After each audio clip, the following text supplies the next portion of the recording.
Hemos llegado a una nueva semana de nuestro estudio de la Palabra de Dios, emocionados por lo que aprendemos en ella, porque sin duda alguna estamos creciendo espiritualmente.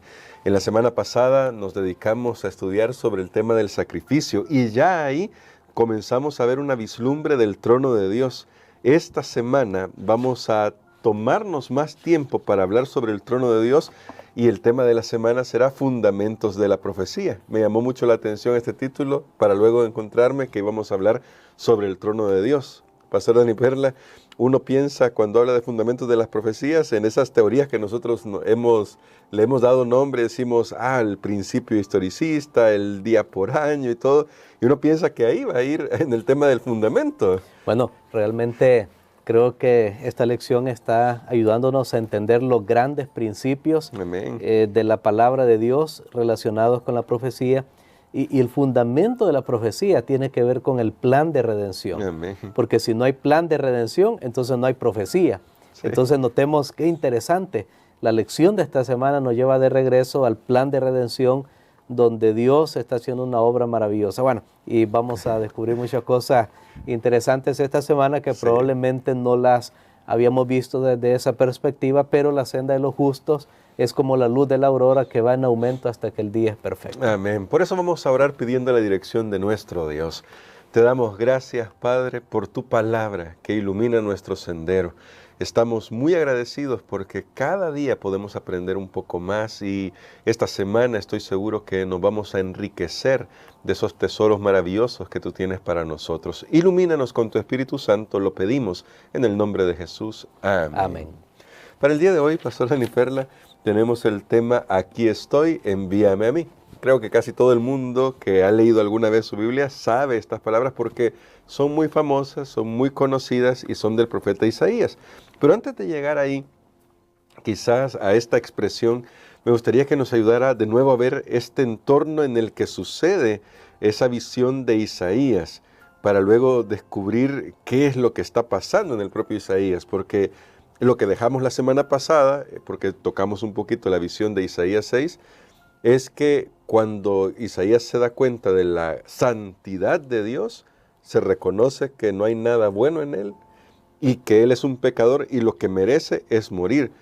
Pero resulta que no es eso lo que Dios le da. ¿Por qué esto es tan importante respecto al trono de Dios? Bueno, la visión de Isaías es fundamental para entender la lección de esta semana porque nos va a dar una pauta bien interesante, hermano Gerson, y yo quiero decirlo aquí de entrada porque es lo que vamos a estar desarrollando. A Isaías se le permitió ver el trono de Dios en visión.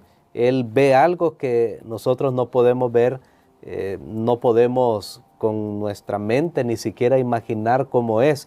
Él hace una pequeña descripción que de paso, cuando uno une en las Escrituras, todas las descripciones que hacen los profetas del trono de Dios es algo magnífico. Amén. Hay relámpagos, hay arcoíris, hay un montón de cosas que reflejan la gloria de Dios. Es algo que nosotros no tenemos idea. Y eso que los escritores bíblicos lo describen en términos humanos, en lo que ellos conocen. Sí. Por eso es que hay unas descripciones ahí que son bien interesantes, ya sea de Dios o del trono. Por ejemplo, se habla de que sus pies son como bronce, sus ojos como llamas de fuego, porque es lo que conoce el autor. Se habla de piedras preciosas, porque es lo que se conoce para describir algo que es definitivamente fuera de este mundo. Pero lo más importante ahí es Dios. Amén. Y su carácter. Recordemos que la semana pasada estuvimos hablando que Dios es digno de ser adorado en virtud de que Él es el creador y Él es el redentor. Y eso tiene que ver con su carácter. Entonces, cuando a Isaías se le permite entrar y ver el trono de Dios, por supuesto, allí sucede algo. Isaías se da cuenta de su extrema pecaminosidad contrastado con la extrema santidad de Dios. Porque cuando se dice que Dios es santo, santo, santo, que es lo que cantan los seres celestiales, es como decir, no hay una palabra para describir cuán santo es Dios, cuán puro. Amén. Es como que estuvieran diciendo Dios es santísimo, pero aún esa palabra se queda corta. Isaías entonces se ve a sí mismo y se contrasta, que creo que es una visión que nosotros necesitamos, hermano Gerson, cuando vemos a Dios, nos vemos a nosotros como realmente somos. Note, cuando enfocamos nuestros ojos en Dios, sí, entonces nosotros nos damos cuenta cómo somos realmente. Al contrario, cuando ponemos los ojos en las personas, nos olvidamos cómo somos nosotros. Por eso hay personas que tienen una tarea diabólica, diría yo, encargados de acusar, de criticar, de condenar todo el tiempo, de sacar los trapos sucios todo el tiempo. ¿Saben por qué? Porque de esa manera ellos se están distrayendo la mirada de ellos mismos, sí, porque no quieren verse como realmente ellos son. Probablemente pueden ser más corruptos que las otras personas, pero ellos quieren desenfocar de sí mismos. Pero entonces nosotros necesitamos ver la visión de Dios, donde nos vemos como realmente somos, pecadores necesitados de la gracia de Dios. Pero ahora sucede algo. Por eso yo lo dije la semana pasada, es probable que Isaías tuvo esta visión en un día de la expiación, en un Yom Kippur, el día donde una vez al año se realizaba un ritual de eliminación del pecado del pueblo de Dios y especialmente prefigurado a través de la limpieza del santuario. Entonces un ángel viene del cielo y con un carbón encendido toca los labios de Isaías. Ahora Isaías ha sido perdonado, ha sido purificado, pero entonces viene la orden: ¿a quién enviaré? ¿Quién irá por nosotros?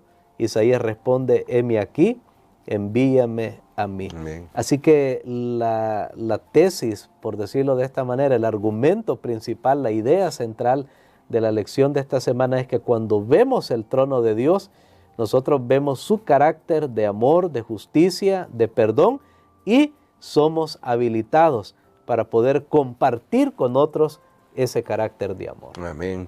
En ese sentido, pastor, porque me gustaría que siguiéramos con esa línea de si estaban en el día de la expiación, que es lo que se considera, y vemos al profeta Isaías que recibe ese toque perdonador. ¿Qué implicaciones tiene para lo que vamos a estar estudiando esta expresión del carbón encendido y cómo eso tenemos que tenerlo en mente para lo que nos va a seguir enseñando la lección? El tema del carbón encendido, por ejemplo. Bueno, hay algo bien interesante. Esta semana vamos a ver, por ejemplo, unas palabras como querubín, serafín, y sabe que, por ejemplo, la palabra serafín significa que arde, significa que arde. Y noten que cuando Isaías recibe el perdón de sus pecados, se habla de un carbón encendido, y esto nos lleva de regreso también a Génesis, donde vemos que después que el hombre y la mujer pecaron y fueron sacados del jardín del Edén, Dios puso ahí a unos querubines para guardar la entrada del Edén y de esa manera impedir el acceso al árbol de la vida. Y ellos tenían una espada flamígera, una espada que relumbraba. De hecho, en la Biblia, ahí es la primera vez que aparece la palabra fuego. Wow. La palabra fuego, la primera vez que aparece en la Biblia es en relación a esa espada que tenían estos seres celestiales. Entonces, ¿qué estamos viendo acá? Lo que estamos viendo es un concepto bien interesante que vamos a estudiar esta semana, que tanto estos seres celestiales que están cerca de la presencia de Dios, ellos están ahí para reflejar su gloria, su carácter, lo cual nosotros debemos hacer también. Eso me lleva a algo que la lección también destaca, y entonces está el llamado que Dios nos hace a nosotros aquí de reflejar esa gloria. Si cuando vemos a Isaías que es tocado por el carbón, luego él dice: yo voy a cumplir la misión, cómo esto se cumple en el caso, por ejemplo, que nos presenta la lección, y me gustó mucho, en Juan el Bautista, que va delante de Jesús, quien es la imagen perfecta de Dios, pero para señalar el camino del Mesías. Bueno, yo sé que estamos entrando muy rápido, pero sí, la lección de esta semana es una base especialmente de este día. La lección de este día es una base para entender el resto, Y aquí, ojo, estamos haciendo varias declaraciones que durante la semana vamos a ir contrastando con el texto bíblico, porque recordemos que esto es importante. Sí. No es lo que nosotros creamos o pensamos, pero tenemos que unir y ver los conceptos en la palabra de Dios, siendo de esa manera, hermano Gerson, que el ministerio de Juan el Bautista es presentado en esas palabras. Bueno, literalmente lo tenemos ahí en la Biblia. Vamos a tal vez ir, porque es bueno que ya veamos algún fundamento bíblico con respecto a esto. En el libro tenemos aquí de Juan, capítulo 5 y el versículo 35. Que dice así: Él, hablando de Juan el Bautista, era antorcha que ardía y alumbraba, y vosotros quisisteis regocijaros por un tiempo en su luz. Muy bien, noten esto. Él era una antorcha que alumbraba, que es lo que significa la palabra serafín, el que arde. Y es interesante que Juan el Bautista es simbolizado con esos mismos términos. Él ardía, él alumbraba. Entonces, una de las proposiciones que vamos a estudiar esta semana es que tanto el serafín como el querubín, más que mencionar que es una especie de ángel por ahí, es una descripción de la función que ellos tienen, y de esa manera nosotros también podemos participar de esas funciones. Porque Amén. Noten, el que está cerca de la presencia de Dios refleja la gloria de Dios y la comunica a los demás. Pasó con Moisés cuando él fue al monte y él estuvo con Dios 40 días. ¿Y qué pasó? Su rostro reflejaba, brillaba con la gloria de Dios. Ahora estos seres celestiales están cerca de la gloria de Dios, ellos reflejan la gloria de Dios, y cuando vemos que Isaías entró en visión y vio a Dios, también fue comandado para ir y predicar. Y entonces ahora, esta semana, nosotros tenemos una